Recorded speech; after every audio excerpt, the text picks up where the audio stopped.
Le psaume 68 ce matin. Et vous allez peut-être vous dire, mais encore les psaumes? Non mais, encore? Ah, on n'a pas fini? Non, non, non, non, non. Il y en a 150, hein. Ouais. Même si on prenait un psaume toutes les semaines, ça nous prendrait 3 ans, 3 années de les faire tous.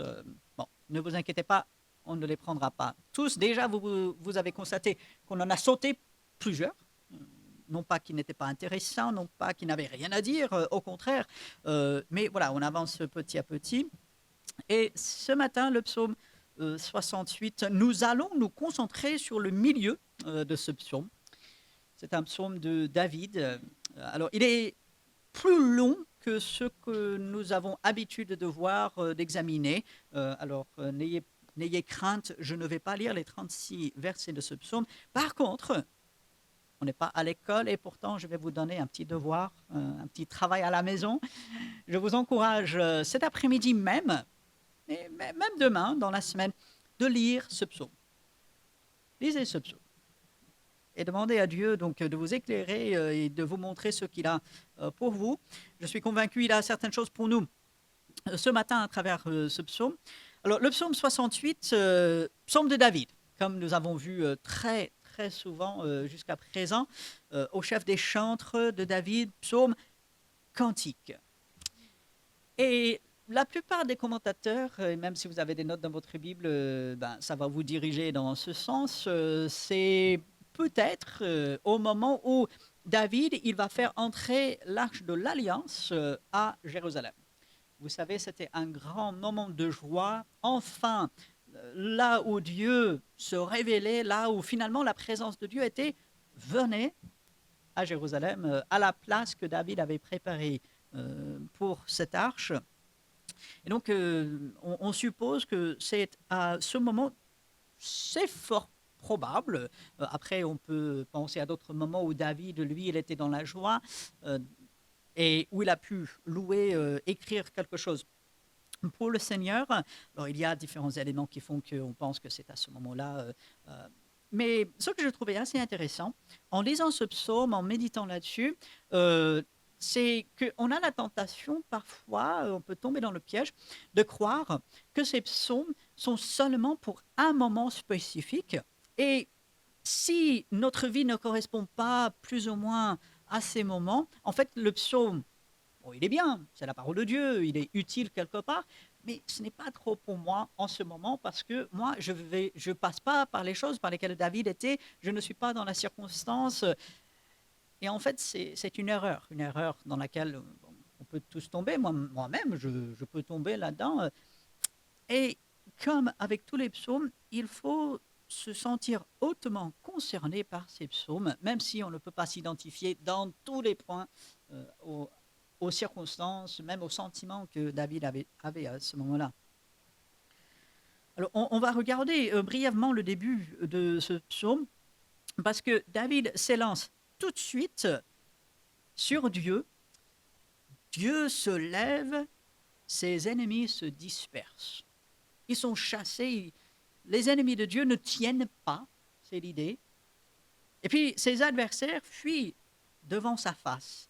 Comme la fumée se dissipe, vous savez, vous avez fait le feu, j'espère pas chez vous. Donc, ne mettez pas le feu chez vous, sauf si c'est dans une cheminée. Donc, mais comme la fumée se dissipe, on voit la fumée voilà, qui part. Tu les dissipes. Comme la cire se fond au feu, les méchants disparaissent devant Dieu.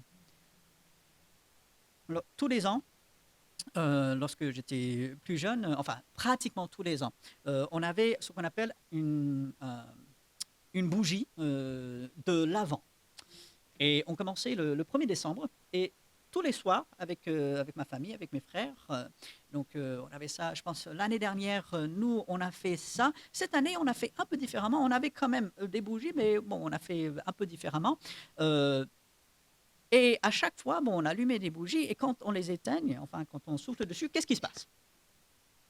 Il y a toujours une petite fumée qui monte. Et puis, on peut souffler dessus et puis voilà, ça part. Et puis après, plus rien.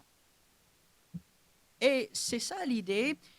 Et même la cire devant la flamme, est-ce qu'elle tient?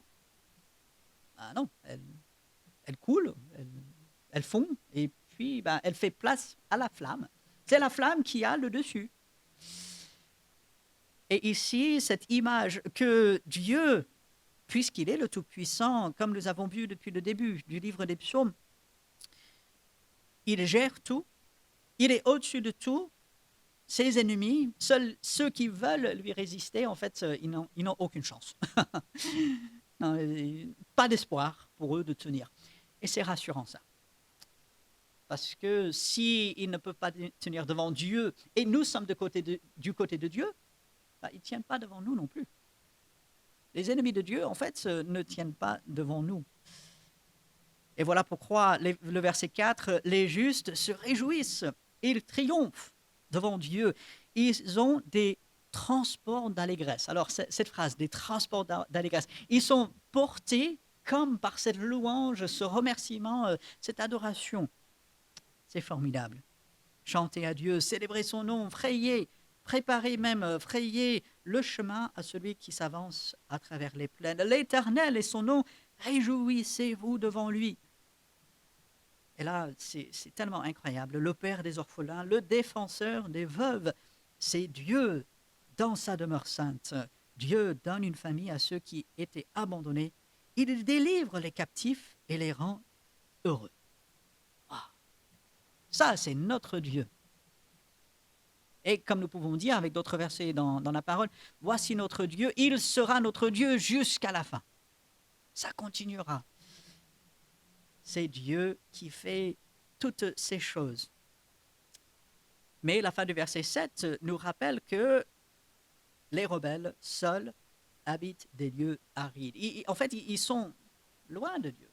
Aride, c'est le désert, c'est loin de la présence de Dieu. Comparé à Jérusalem, comparé là où on allait construire le temple, contrairement à là où il y a la présence de Dieu, le désert, la solitude, le danger, la peur, la détresse, la disette, la soif, toutes ces choses, les rebelles sont là.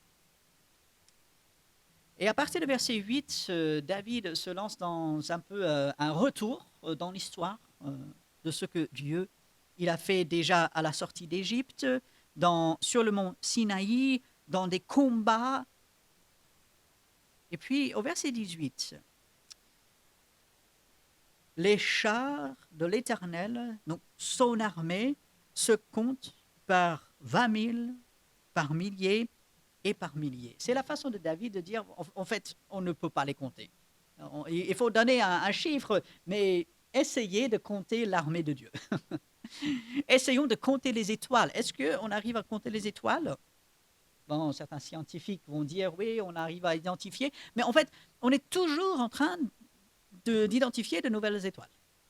Toujours. Et je ne sais pas si vous avez entendu, je crois que c'est hier soir ou peut-être même ce soir, il y a ce comète qui va passer. Il nous dit que c'est la première fois depuis 50 000 années. Hein? Bon, est-ce que c'est vrai depuis 50 000 années? Moi, je ne crois pas que la Terre existe depuis 50 000 années. Mais voilà, apparemment, expérience unique. Mais Dieu, c'est lui qui a créé ça. C'est lui qui était là au début. C'est lui qui gère.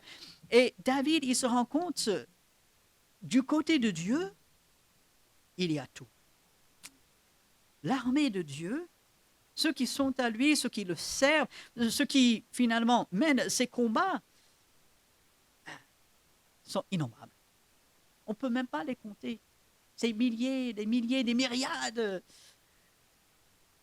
Et verset 18, le Seigneur est au milieu d'eux, le Sinaï est dans le sanctuaire.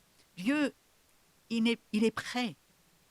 Il n'est pas distant quelque part au fond de l'univers, inaccessible. Non, il est prêt. Et c'est sur ça que David, je suis convaincu, veut mettre l'accent dans ce psaume. Il a déjà fait, mais plus particulièrement ici. Dieu n'est pas lointain, il est prêt. Il est puissant, il agit.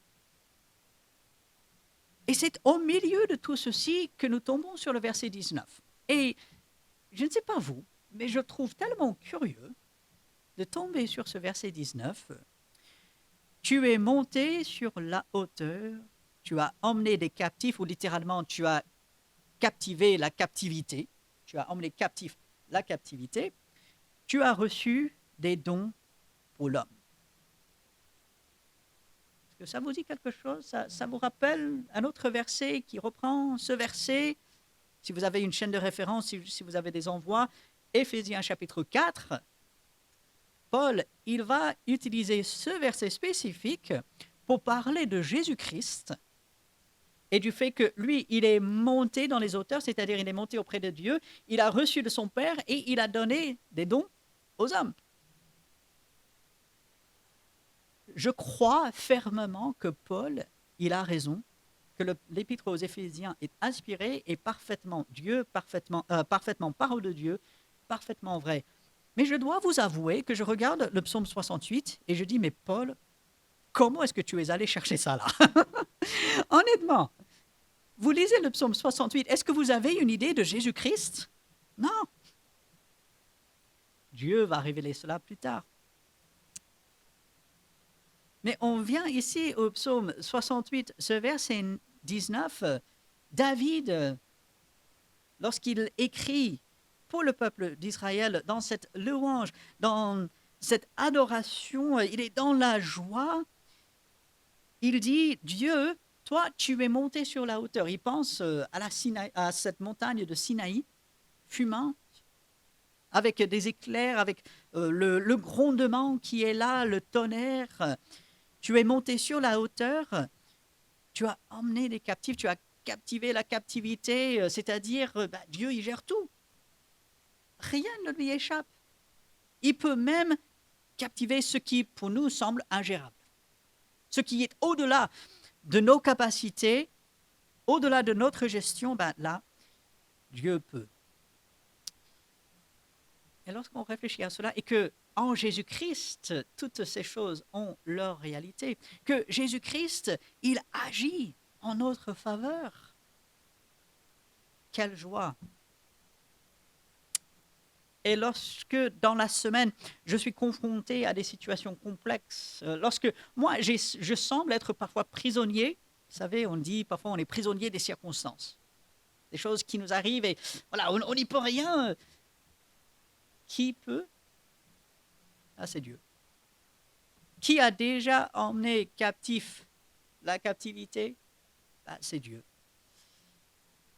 Quand je me sens prisonnier, je peux me rappeler que Jésus est monté, il a eu la victoire, il a reçu des dons pour l'homme qu'il distribue, notamment dans Éphésiens 4, Paul explique que ces dons sont les responsables, les dirigeants de l'Église. Mais il a fait pour le perfectionnement des saints. C'est pour chacun d'entre nous, en fait, si nous sommes enfants de Dieu.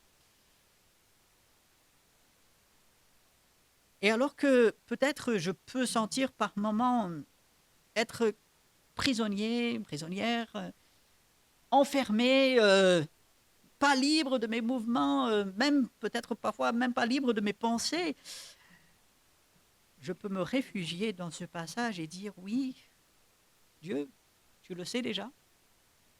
C'est toi qui libères. C'est pour la liberté que Christ, lui, nous a affranchis. En Jésus-Christ, nous ne sommes plus des prisonniers. Nous sommes libres. Et à la fin du verset 19, je veux vous faire voir ce contraste. Ça m'a frappé, je lisais ce passage, et puis d'un coup, ceci m'a frappé et je veux le relever parce que c'est tellement extraordinaire, c'est un appui encore. Regardez la fin du verset 19, les rebelles habiteront aussi près de l'Éternel Dieu.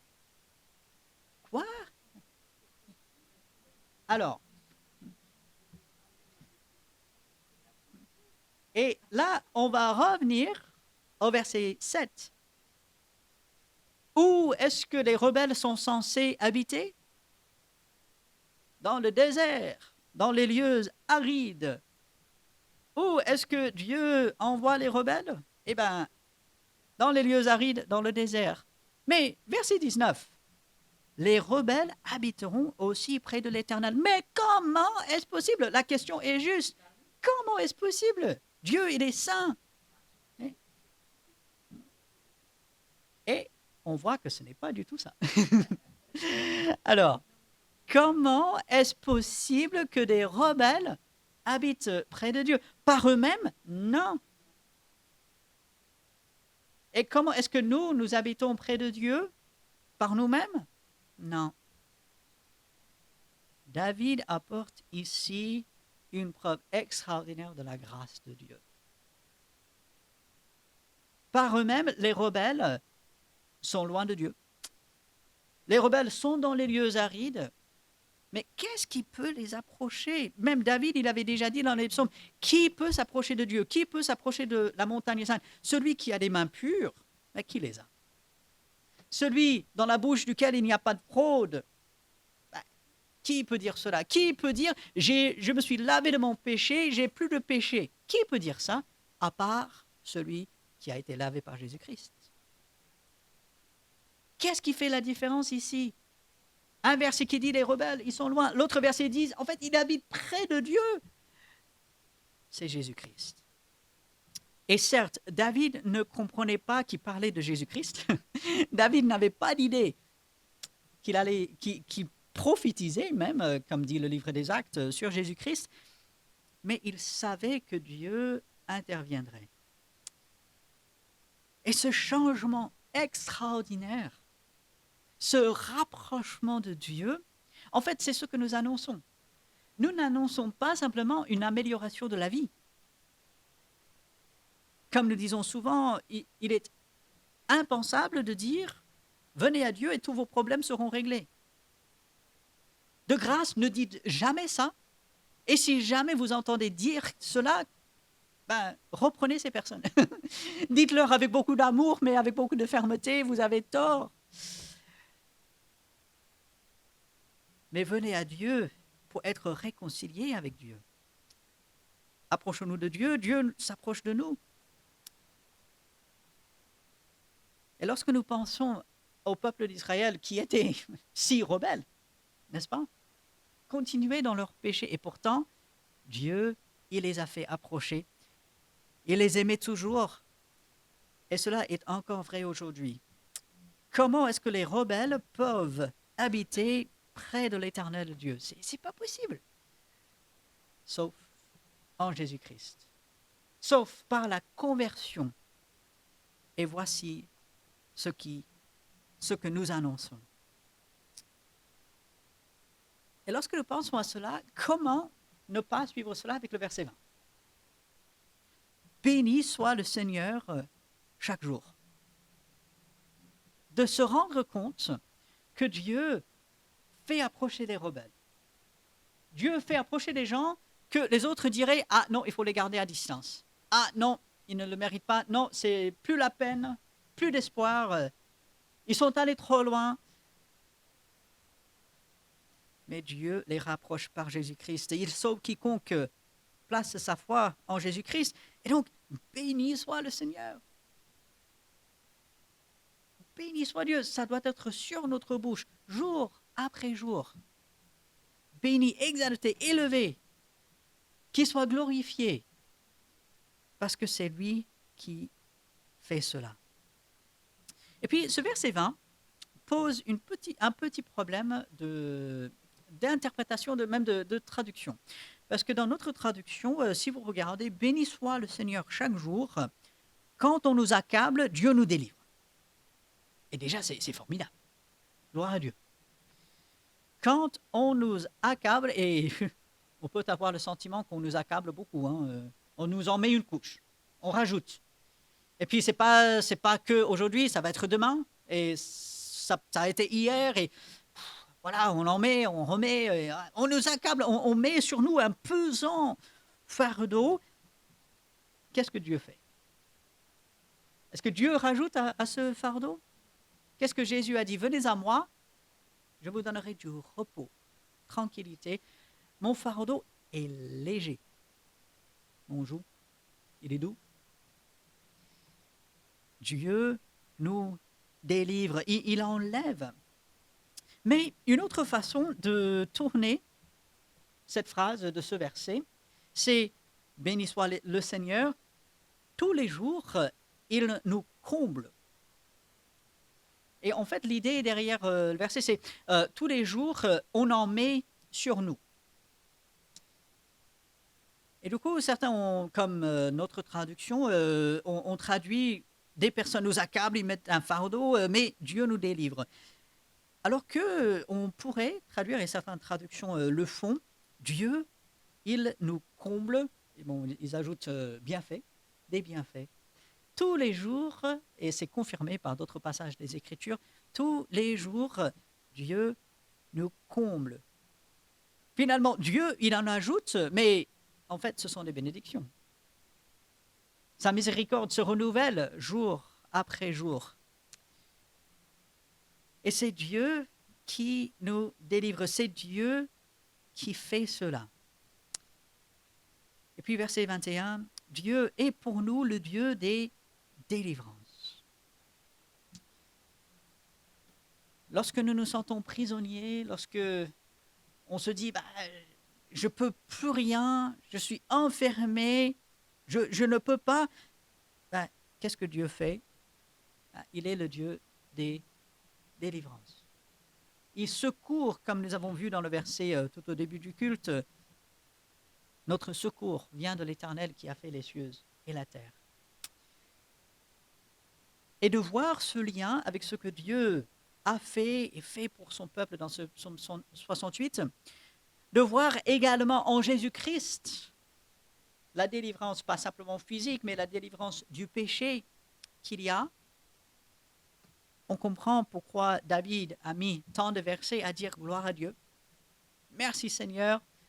Comment il a pu tenir, comment il a pu continuer, comment il a pu même résister. Et on voit comment il a pu emmener le reste du peuple avec lui. Si vous descendez plus loin dans ces versets, David va parler des tribus, des différentes tribus. Et il va dire, on emmène dans cette louange, dans cette adoration. Et puis au verset 29, ton Dieu ordonne que tu sois puissant. Dieu avait un projet merveilleux pour le peuple d'Israël. Il les avait sortis d'Égypte, les avait gardés dans les 40 ans dans le désert, les avait fait entrer dans la terre promise, les avait bénis abondamment. Ton Dieu ordonne que tu sois puissant, affermis, ô Dieu, ce que tu as fait pour nous. Soutiens, affermis, ça vient de toi, alors fais-le. Et on pourrait prendre ce verset pour nous cette semaine.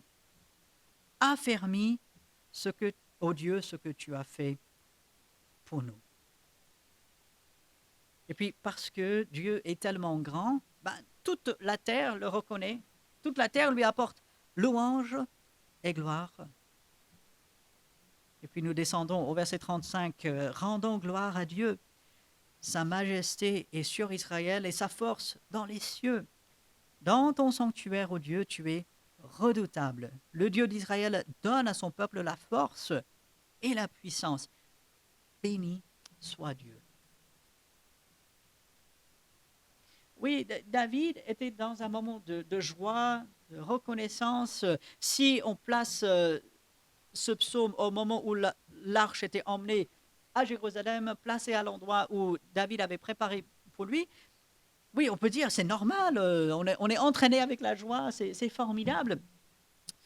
Mais je suis certain également qu'à des moments sombres, à des moments difficiles, à des moments de questions, de perplexité, David aussi est revenu sur ce psaume qu'il avait écrit, parce que David en avait besoin. Et nous aussi. Lorsque nous faisons face à la réalité de la vie, quelle qu'elle soit joyeuse, qu'elle soit triste, qu'elle soit difficile, qu'elle soit facile, de se tourner vers un passage comme celui-ci et de se rendre compte que nous qui étions rebelles, ne l'oublions pas, avant notre salut, nous étions rebelles, nous étions quelque part dans ces lieux arides, Dieu nous fait habiter près de lui. par Jésus-Christ, nous sommes là.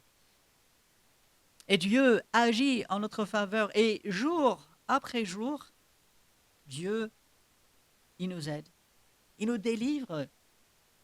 Il nous met sur nous, non pas un fardeau dur, pesant, mais un fardeau léger. Un fardeau avec lequel même il nous aide. Il nous comble jour après jour. Et lorsque nous faisons confiance à Dieu, lorsque nous nous tournons vers lui, lorsque nous nous rappelons ces choses, nous pouvons être le moteur, nous pouvons être l'inspiration, le début d'une louange envers Dieu qui va entraîner aussi d'autres. Parce que nous passons par des moments difficiles. Chacun, je pense, peut penser à un moment où on se dit « Ah, c'est complexe, j'arrive pas à gérer, peut-être même je veux pas. » Mais aussi nos frères et sœurs. Pensez à chacun dans l'Église. On connaît des difficultés, on connaît des besoins, on connaît des moments vraiment de questions, de complexité. Et Dieu peut se servir de moi pour justement encourager quelqu'un d'autre, pour stimuler une louange qui sera à sa gloire. Dieu peut m'utiliser pour rappeler à quelqu'un la parole de Dieu. Et alors que nous nous préparons pour cette semaine, parce que j'imagine, on pense déjà à cette semaine, même si nous sommes là et nous savons que nous devons être concentrés sur Dieu, sur sa parole et tout, on pense quand même à la semaine. Intégrons ce chapitre dans nos pensées à travers cette semaine. Souvenons-nous que Dieu, personne, rien ne résiste devant lui.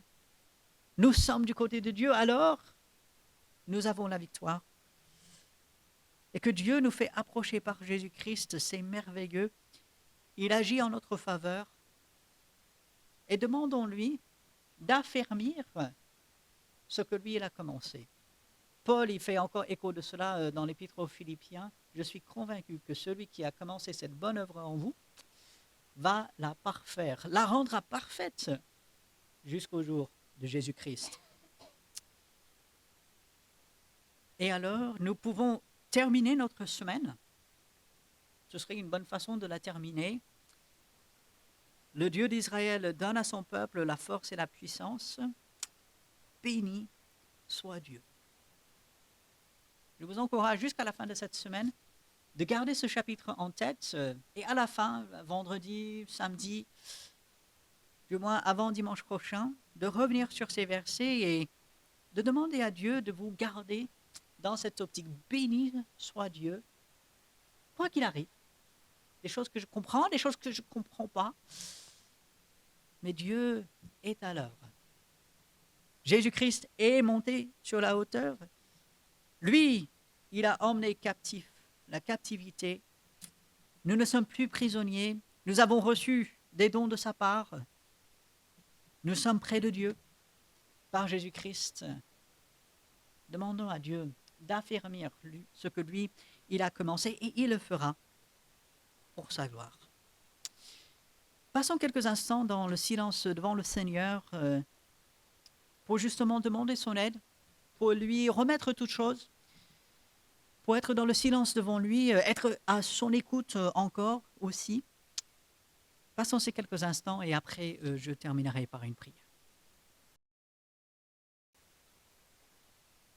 Seigneur, nous élevons notre voix vers toi pour implorer ton aide, ton secours, ton soutien.